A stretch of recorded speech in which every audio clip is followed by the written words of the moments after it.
crowd cheer out to the 35. This time London. He held on. Bijan slipped through and scored. Bates blocking. Jesse Bates interception. 15-10. Drive home safely. Falcons fans, welcome back to Final Whistle. We have an incredible show for you today. We have an incredible game to talk about. It is 11:53 p.m. as I am here with Tori McElhaney overlooking the beautiful Mercedes-Benz Stadium field, all decked out for the throwback game. And man, we have an incredible performance by this Atlanta Falcons football team to talk about, don't we, Tori? We sure do.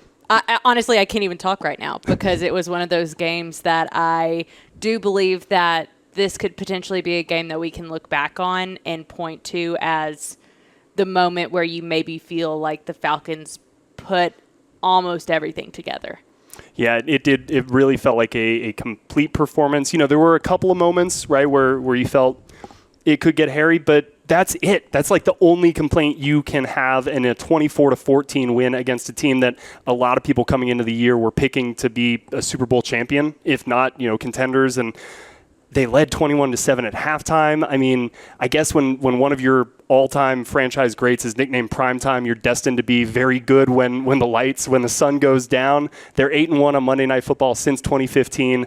And which is crazy. I can't imagine many looked better than this one did tonight. I mean, I can't think of very many. I mean, outside of, recency bias being the Philadelphia game last week in week 2, and we know what that Philadelphia Eagles team ended up being. And I think that this performance tonight is going to be something that a lot of people talk about, not just for the Falcons, but for where things go in terms of power rankings and who's looking at who and who's looking over their shoulder as games come down to the wire later on down the season. I mean, this is a big, I know the Bills are an AFC opponent, but this is to your point, this is a Super Bowl contender. This is a playoff team. The Falcons came out and made a statement on Monday Night Football in prime time. Yeah, I mean, they didn't just look like they belong on the same field as the Bills. They looked like they were the better team on the same field as the Bills for much of this game. So we're going to get into all of the action. For those of you who are joining Final Whistle for the first time, first off, welcome. Hello. Glad to have you. We are going to go 4 quarters, 6 minutes each, brief halftime in the middle, and each quarter kind of focus on a different aspect of this game. So right up at the top, Tori, I mentioned 8-1 on Monday Night Football. They've played really well, I think, in primetime games. Another one tonight. If you're a member of the national audience tuning in, what was kind of your main takeaway, I think, about this Falcons team and maybe how they're different and where they fall in the NFL hierarchy? So something that I've kind of been toying around with over the course of the last, honestly, 2 years is I keep saying the Falcons have pieces in place to be elite and to be a team that the national zeitgeist can talk about. Yeah. And I you have Bijan Robinson, Drake London, Michael Penix, Jesse Bates, AJ Terrell. You have so many of these individual pieces that we've been talking about for a lot of the last 2-3 years and how much they were doing in terms of where they were ranking individually. The problem, though, is for at least a little bit, the Falcons very rarely played in prime time there for a while. Went a couple of years where I think they only had 1 or 2 primetime slots that they were playing in. Yeah, and one was usually a Thursday night game. Exactly. Right? So you had that, and then coupled with the fact that, let's be real, they weren't winning games. When they were in kind of these moments where they could take the NFC South last year and run with it and outpace the Tampa Bay Buccaneers, then they start losing those games. And, you see teams that the Josh Allens of the world and the Justin Jeffersons of the world, some of these upper echelon of players that you're constantly talking about, Drake London, Bijan Robinson, they're in that conversation with a Christian McCaffrey. The problem, though, is the national perspective hasn't really been there. Everybody and their brother wants to take Bijan number 1 or number 2 overall in their fantasy league, but they couldn't tell you hardly anything about the Atlanta Falcons outside of Bijan. I think tonight was a moment in time where, yes, Bijan Robinson is going to get all the headlines, of course, he should. But what the entire collective group, especially the defense, what they were able to do tonight, I think just ultimately takes the national perspective and they're like, oh, wait, no, the Falcons have a good team, not just good pieces. They have a good group around these individual pieces that are making all the headlines. Yeah, it's really well said. It's kind of like the cohesive group is really coming together, and the sum is greater than the individual parts, even though the individual parts are so fantastic. But yeah, when you look at some of the numbers, like the Bills came in, and their offense, like they never punted. They were always ending in a touchdown or a field goal try. Very rarely did the punter come out on the field. Came out 6 times tonight. The Bills were 2 of 9 on third down. They were held under 300 yards. Like, this is an offense that is a juggernaut, has put up 30 points against multiple teams this season, and they averaged just over 5 yards a play. Like, this was a truly suffocating defensive performance, but ultimately the way that they fed off of each other, the way that the offense picked up the defense picked up the offense, and when they were rolling, I mean, they looked as good as any team really I've seen this season, across the NFL. So did this performance kind of change or reset your overall expectations for kind of what the Falcons could do? Yeah, I think so, because going into this, I know I sat down for a round table at the beginning of this week, actually, with Taylor Vismore, DJ Shockley, Dave Archer, and we were kind of talking, and Taylor presented the question of, like, what do you expect from this team? And I was like, we don't really have that much to go off of just yet. It's just 4 games. We're just 4 games into this thing. And I was like, I feel like the team that played against the Washington Commanders in week 4 was not the team that lost to the Carolina Panthers 30-0. Like, I said this before we started recording, but it feels like the farther and farther we get from that Carolina Panthers game, the more and more it does feel like an outlier in terms of performance. Like, we now know that the Tampa Bay Buccaneers are legit contenders. This is a team that, they're winning. Baker Mayfield is doing some really great things for that offense, and I think that looking back at that game, they were a few plays here and there from ultimately probably winning that game. And so I do think that as I'm looking at where this team is right now, you see kind of the top end of what they could be. Now, of course, it's like goes back to what Michael Penix was saying, where, you have the first half and everything good that it was, and then things taper off in the second half. But that's why you have this defense. That's why you pumped the money you did and the resources you did into this defense, because they went out and they showed that it's not just a number 1 defense because they didn't play they had their bye week in week 5. No, this is a number 1 defense that took the number 1 offense toe to toe, and I say even, surpassed what I think many even probably gave them credit for going into this game.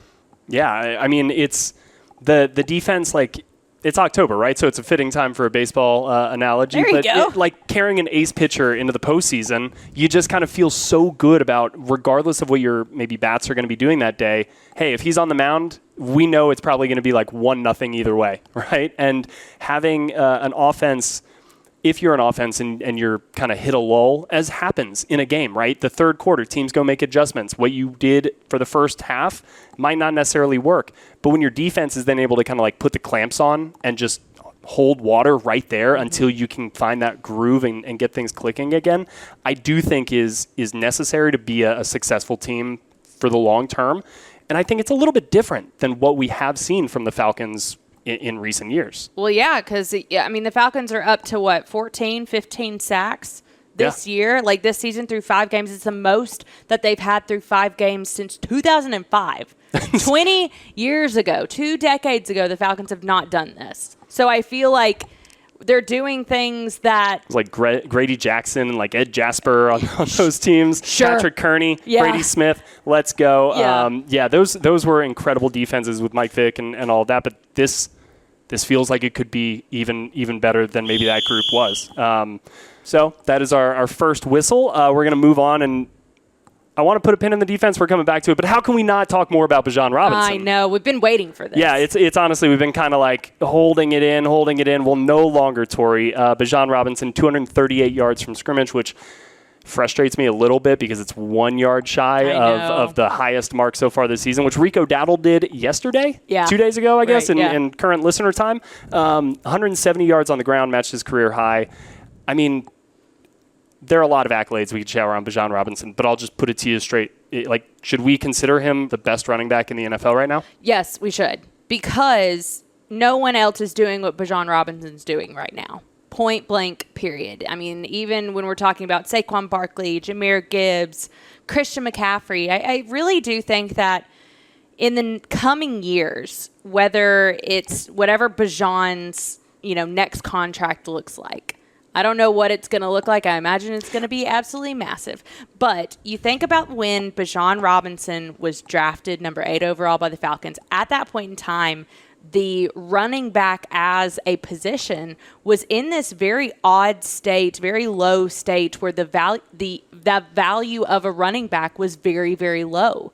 You had many saying that the value of a running back is going down. You had many saying that, well, why not just pick up a guy in the 5th round and, hope for the best? And the Falcons have one currently right now in Tyler Algier, who could be a number 1 back at a few different places across the league. But I say all that to say that what Bijan Robinson has done, along with some of those other guys that I have named, has been a needle mover for what the running back position is and what the valuation of the running back position is moving forward. So I think that when you think about running backs in the league right now, how can you not put Bijan Robinson at number 1? After this performance, after everything he's done over the first 5 games of this season, I think you tweeted this, every single time the ball is put in Bijan's hand, you just kind of feel like something's going to happen. Yeah. And how many players can you say that about? Not very many, not to the level of how much Bijan Robinson is used in this offense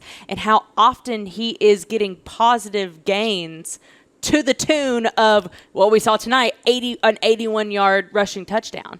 Yeah, first off, that play was incredible because I can't wait to if you can pull this up while I'm talking. I wonder what his miles per hour were on that play, because to my eye, that was the fastest I've ever seen him move. And he had a brief stumble there, but he picked up that speed, and you could tell he's not going to get tracked down from behind. But I agree. He's the poster child for the modern NFL running back, right? Somebody who has taken the mantle a little bit from Christian McCaffrey, who's still out there doing it himself, right? So the mantle is maybe shared by those two guys. But I was kind of coming into this game thinking about, Josh Allen is almost like LeBron, right? I think Bijan's like Steph Curry. It's kind of like, as the quarterback, you are just the central figure in any game. You're going to be touching the ball. You dominate it. You are the guy.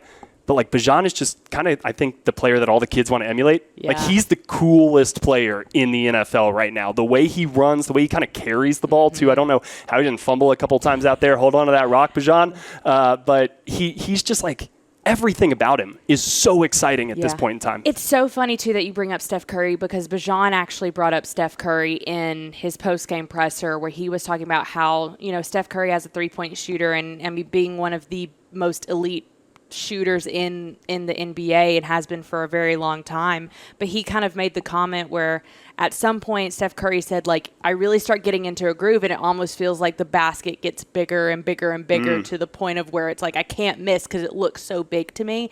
He was like, that's how I feel running behind this offensive line sometimes. When things really get going, he was like, you just feel like there's more space, there's more room to work. And it felt like it out there. It did. And what's so funny about Bijan is he really doesn't need that much space to work sometimes. He can make guys move, and he's so elusive. And I'm so excited that, I'm not jumping the gun on this, but there is a project that we're working on, that we have been working on since April, about what makes Bijan Robinson so special, and it can't come at a better time. So make sure you're checking out AtlantaFalcons.com, our YouTube page, as we go through this week, because there's something that we've been cooking up in the lab for a little bit, specifically about what makes Bijan so special. And I've got, to your point, miles per hour and ground force, and how much ground force Bijan generates, and what makes him so special. Something called the OODA loop, which I'm so excited for people. What? Yeah, the OODA loop. The OODA loop. It was that's my new favorite word. It's a split-second decision-making loop that was generated by the Air Force in the late 1970s to kind of help with fighter pilots. My father-in-law gave me a book about this exact about the guy that came up with that. I'm gonna have to go read. Man, I should have given you that book. Oh, you should have. But I who knew that studying Bijan Robinson and what makes him so special was going to lead me to Air Force fighter pilot Literal terminology. Fighter pilots are trained to see things in motion as fast as Bijan Robinson can. That's the coolest thing I've ever learned, ever. Yes. Yeah. So stay tuned, everybody, because we have some fun stuff about Bijan that's coming in. Heck, I'm sure there are going to be 70,000 roof clips of what Bijan's doing. And honestly, I could sit here and list for the next 30 minutes all of the accolades that Bijan had in this one single game, but I'm not going to, because you can go look at that on AtlantaFalcons.com right now. Yes, Bijan has just a huge array of crazy stats from this game, and Tori has an excellent piece up on all of them, so please go check that out. And shout out to Drake London, who had an awesome game tonight as well. Yeah. The offensive line, I thought, played really well. Yeah. I mean, Tyler Algier started it off with the touchdown run. Yeah, Michael. Think about it, too. Like, Michael Jarrell and Elijah Wilkinson stepping up as the tackles for this team. Like, I mean, we don't know what's going to happen with Jake Matthews. I'm sure we'll know more about it in the coming days. But he left with an ankle injury, and you had somebody who had to step in, and I thought that he did fairly well for himself. Yeah, you didn't really miss a beat. All right, there is our second whistle. So quick halftime to tell you about a really cool stat brought to you by our presenting sponsor, Microsoft Copilot, which helped us put together this incredible podcast outline. The Falcons blitzed Josh Allen on 55.9% of his dropbacks. That's the highest blitz rate that Josh Allen has faced since Week 8 of the 2021 season. He was only drafted in 2018, so people learned pretty quickly, we don't want to blitz this guy because he's going to burn you. He buys time outside of the pocket, which he did in this game. And I thought the biggest difference, Tori, was the Falcons did an incredible job in the secondary of plastering on receivers, something A.J. Terrell told me after the game was a real emphasis for that unit. So I thought the combination of a blitz-heavy approach, really being on your front foot and attacking, while also on the back end just sticking like glue to the guy you're assigned to, that was a pretty successful strategy for them out there. I thought so, too. I mean, should we just go ahead and start talking about this defense? Yeah, let's go ahead and get into our third quarter. So that was our halftime presented by Microsoft Copilot. Here we go, third quarter. Let's talk a little bit about the defense. Yeah, I'm so excited to talk about this defense, and I want to start off by sharing this anecdote from Bijan Robinson when we were kind of asking him post-game about what this defense did, and he made the comment, he was like, I really thought during the summer, during training camp, OTAs, all of it, he was like, I thought I was tripping because I couldn't really get anything going against this defense. And he was like, I felt like they were always just one step ahead and were playing very, very well and making things very difficult on us. And I asked Michael Penix, did you feel the same way? And Mike was like, yeah, day one, I felt the pressure was on because they were bringing a completely different type of energy. And so I say that to say that Bijan said ultimately, like, the toughest competition he's seen is against this defense. And so that's amazing. So now seeing that kind of come to fruition, and poor Bijan was like, I'm just so glad that it wasn't me. It's like this defense is legit. Like, I wasn't tripping. This is a really, really good, stout defense, and they are playing kind of lights out right now. I know I said the stats of what their sack totals are so far through the first 5 games of the season, but coming into this game, the Bills had just talking about them punting, I believe the Bills only had 2 3-and-outs going into this game on Monday night against the Falcons, and they forced 3 or 4 3-and-outs over the course of this game. It just felt like more than we've seen Josh Allen in a very long time look uncomfortable. Like, how many times did he even barely miss some of these like shovel passes or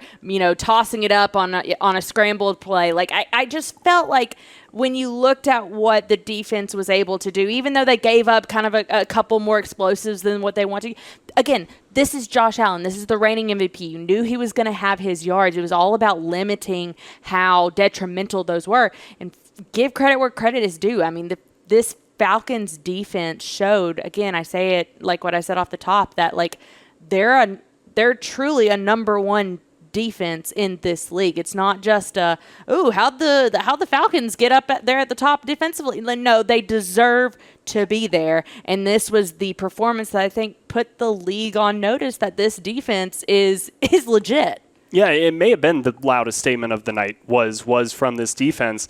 And, we mentioned kind of the pressuring and the drop back. Josh Allen still got his, but they They got 4 sacks, I believe, is maybe what he finished with. He was pressured on 9 of the 19 blitzes. Again, I thought the communication on the back end allowed for a lot of that to happen. I'll be honest, when Josh Palmer catches that first play 45 yards down the field, there was a little bit of me like, oh, all right, this is going to be the offensive shootout that maybe we predicted. But that was it. That was kind of the biggest play, it felt like, for the Bills all night long. And that is such a credit, I think, to their ability to respond, their ability to kind of like, it didn't matter who was making a play at any one given time. They were all going to make plays, and everybody was stepping up. So is it time that we kind of officially retire conversation about past Atlanta defense? Like, I don't want to hear any more about how they have no pass rush and the Falcons haven't had. They do now. This is a very different Atlanta Falcons defense. I completely agree with that, and I think they've shown us that through 5 games. And, you know, when we are sitting here going over stats that haven't been manifesting for this defense since the early 2000s. 20 years. Like, in 20 years, in 2 decades, like, something different is brewing in Atlanta with this defense. And you have to give credit to, I think, like Jeff Ulbrich and kind of how he has these guys playing. And you feel a little vindicated? I do. Yeah. I absolutely do. When he was hired and you and I were like, hey, we know Jeff Ulbrich. Yeah. We know what he's capable of, the type of person he is.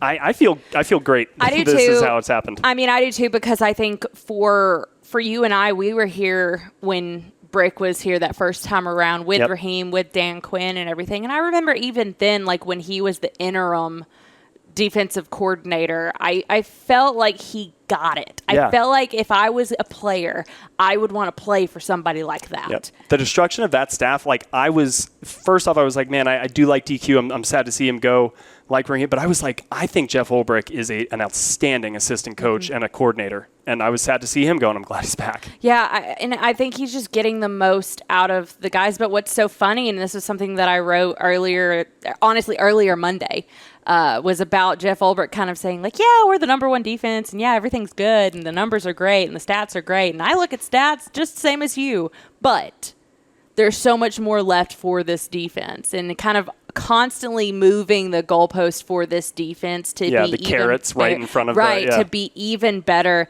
than what we've even seen them to be. And a part of that is pressure. So he was like, I don't want to be a pressure team. I don't want to be a blitzing team. I want to be able to win up front. But what they did tonight against Josh Allen and him being pressured as much as he was, I mean, I think that's a testament to even what they're trying to do when they're not trying to do it, you know?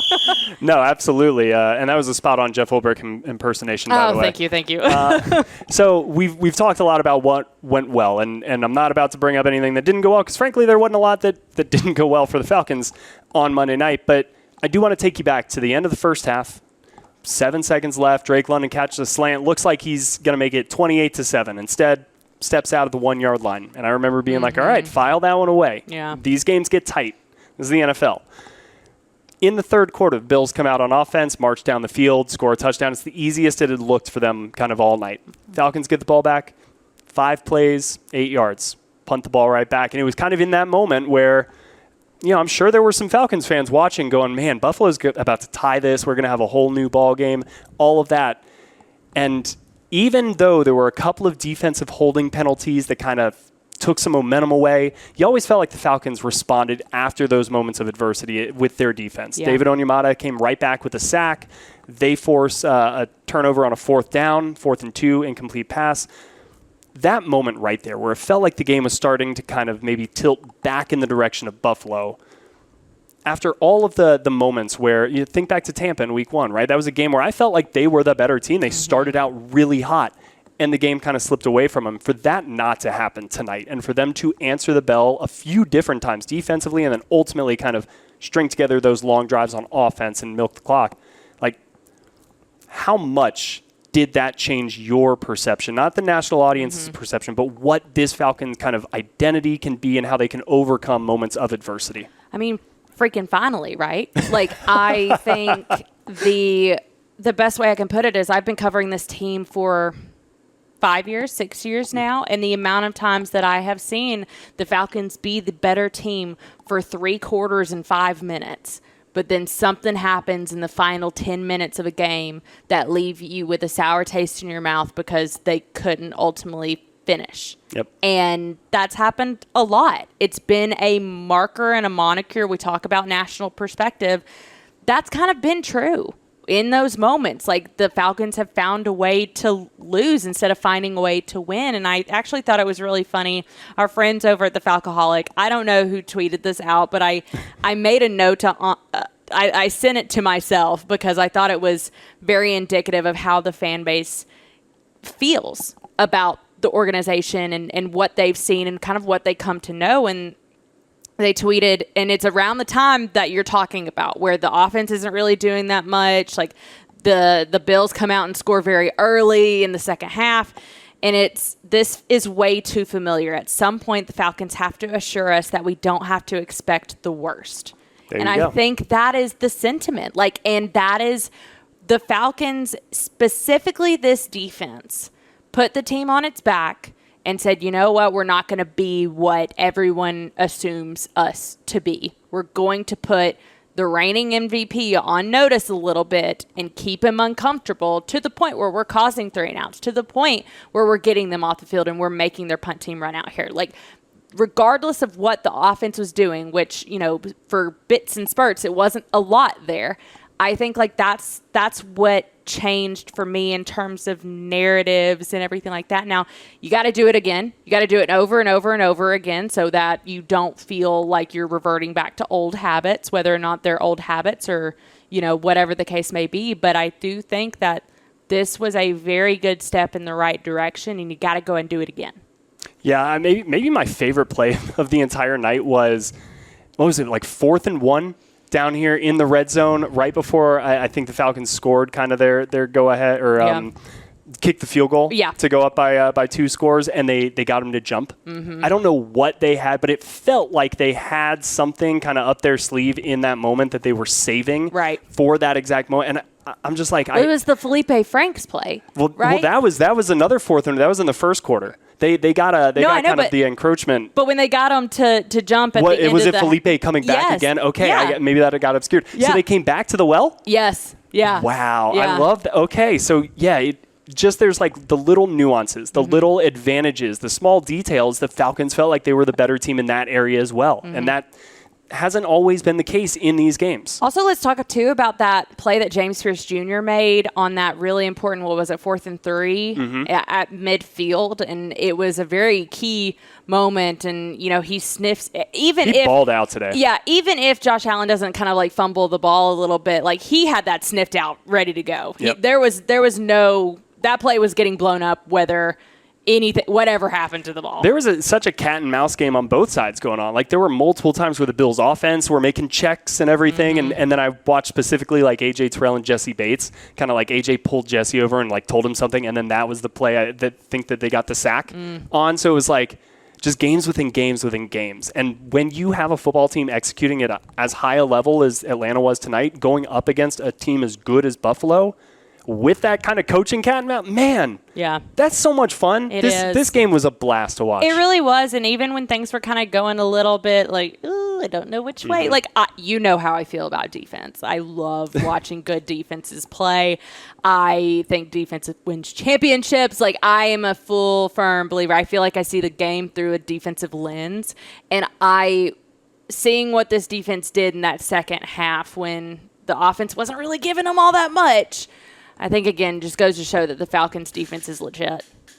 The defense is legit. That is our final whistle. Thank you guys so much for listening to Falcons Final Whistle today. We had just so much fun breaking down this game. Like, we left so much on the cutting room floor. I know we didn't even talk about the fact that the Falcons have the number 1 total defense, and they also are ranked number 1 or number 2 in total offense in the league. They're the number 1 rushing team in the league. Like, we're talking about this team in the scope of putting up numbers that are the best in the league. Yeah, Drake London had another really good game, even without Darnell Mooney and Ray McLeod out there. Like, that's what's exciting, too, is the Falcons have not really even been fully healthy to start this season. They're at 3-2, and it feels like their best football may still be ahead of them. So they're coming out of the bye week red hot. They now got another big game against the San Francisco 49ers. Going to take to the road on that one, and that's another really good team. You got to bring it for that one, an NFC matchup. So another primetime matchup as well. Yeah, exactly. But let's hope the Falcons show up like they did in this one. The primetime darlings so far this season. But thank you again so much for listening to Falcons Final Whistle, presented by Microsoft Copilot. For Tori McElhaney, I am Will McFadden, and we will see you next time.